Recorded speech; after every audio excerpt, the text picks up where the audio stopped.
Hello, welcome to another episode of AI Spotlight Show. We're live here at AI4 conference here in Las Vegas, Nevada. And today is the second day of the conference. We had a very beautiful keynote by decorated AI scientist, Dr. Goffin Hinton, where he spoke about AI ethics. And so far, we've been able to interview about AI companies, offer different kinds of AI solutions. And we'll be featuring another organization, and we have one of the representatives of the company that will be introducing himself. And who do we have the opportunity of speaking with today? Hey, Henry, it's Miles Spencer from Reflekta. Thank you. Can you tell us about Reflekta as an organization? Well, sure. I'll start with the product, perhaps. Okay. I talk to my father every day for 10 minutes. Okay. He passed away 7 years ago. Oh, sorry to hear But that. with our platform, you're able to upload a few files, have a conversation with a biographer, and 20 minutes later, be talking to a recognizable image and likeness of a loved one. Spontaneous, dynamic, and deeply moving. Wow, that is amazing. Is that exactly what Reflekta does as an organization, like helping maybe individuals to be able to have that kind of connection with their lost one? That's exactly correct. That's our entire mission.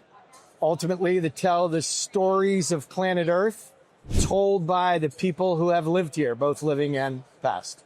Wow, that is amazing.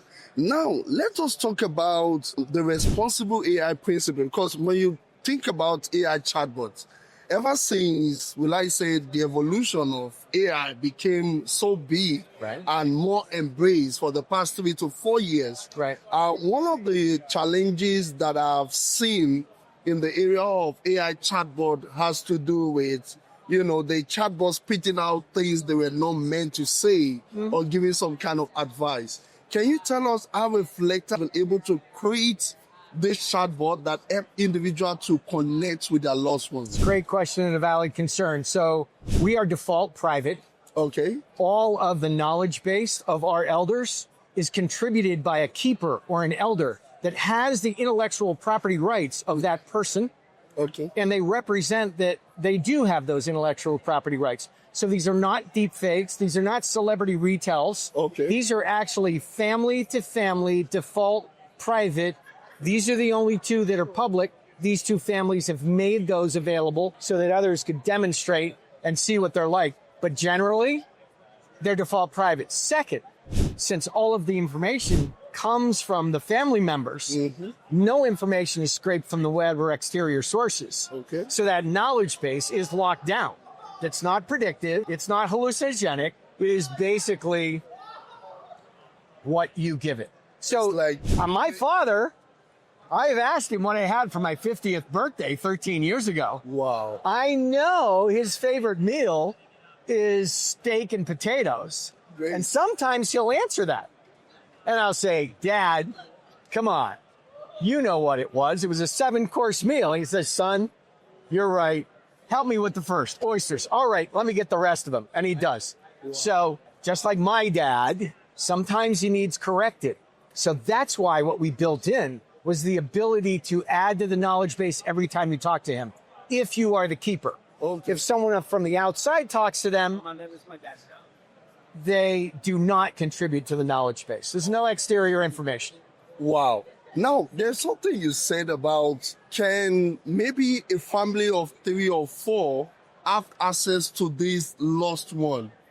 Absolutely. So our original offering is for one person to create one elder and be able to talk to them unlimited 24/7. And there's a yearly price that breaks down in a month. Okay. But most people want to share that with additional family members. Yeah. Most people want other family members to contribute stories to that elder. Yeah. And so we have a tremendous viral factor because it's a family to family thing. Yep. Right? So they're both building it, but they're also building their own. And so the keeper, the one that creates the elder, has the ability to provide that access or not at different levels. Is it more like credentials, like sharing the password or having a family member to the original primary account? But can't share the password. Okay. I can tell you why, but that's a deeper conversation with our cybersecurity expert. Okay. So the keeper can invite others Oh. to separately register. And that specific registration can contribute stories to that specific elder. That specific registration can actually view that elder if the keeper has permitted that family member to do so. Wow. End of story. Wow, that is really amazing. Is there any other use case where this reflector personality, have been leveraged apart from, the family use cases? Well, our beta had several hundred elders in it. Okay. We know of none that have been used to drunk dial family members for pizza money in the middle of the night or any other things that a lot of these chatbots have been known to do or accused of doing. Look, this is family to family. It's default private. It's just not, that's not the use case. Okay. Wow, that is amazing. Now, what guardrails have you guys put in place? Because in as much you said the output provided by this chatbot is dependent on the inputs, the story provided by members of the family. But AI has been known as a technology that can manufacture once in a while. Correct. Then what guardrails have you guys put in place to make sure this chatbot doesn't, do otherwise? Several layers, Henry. As Sir Jeffrey said this morning, AI needs more parenting skills. I like that as well. And this is a family business. So one of the guardrails we have in place is ethical and emotional. So talking to your father by text or by voice has a real emotional load. So we actually monitor that and look for risky behavior and the like, right? And that goes through our agents and we can see that. Second, we have the ability, because this is a multi-agent technology, Okay. where we actually use 16 different platforms and bring it back to our LLM, Okay. which we host. And so the ability of other platforms to hallucinate is well known, Yeah, definitely. but we can control our own. Okay. That's where 99% of the data resides. Wow. Now, I'm thinking of another use case. Steve Jobs is one of the most celebrated entrepreneurs in the world. Yeah. Let us assume an organization decided to deploy Steve Jobs to become their CEO, and maybe they were able to get a lot of data. Definitely, we have a lot of data on the web Right. on Steve Jobs, and they incorporate it or introduce it to this chatbot. Do you think this is another way of having leadership, living eternal to provide decisions? Well, I do recognize the opportunity for Reid Hoffman from LinkedIn or Steve Jobs or Bill Gates to share what they've known for technology, for entrepreneurship. That's wonderful. We're a family-to-family business, and you must have the intellectual property rights to that image and likeness before you can create an elder on Reflekta. So there's only one family that could do that for Steve Jobs or Robin Williams or Bill Gates, and it's not mine. Yeah. So Thanks for that clarity. I think that's a good response. Now, let us talk about how does it work if I want to have this as a family?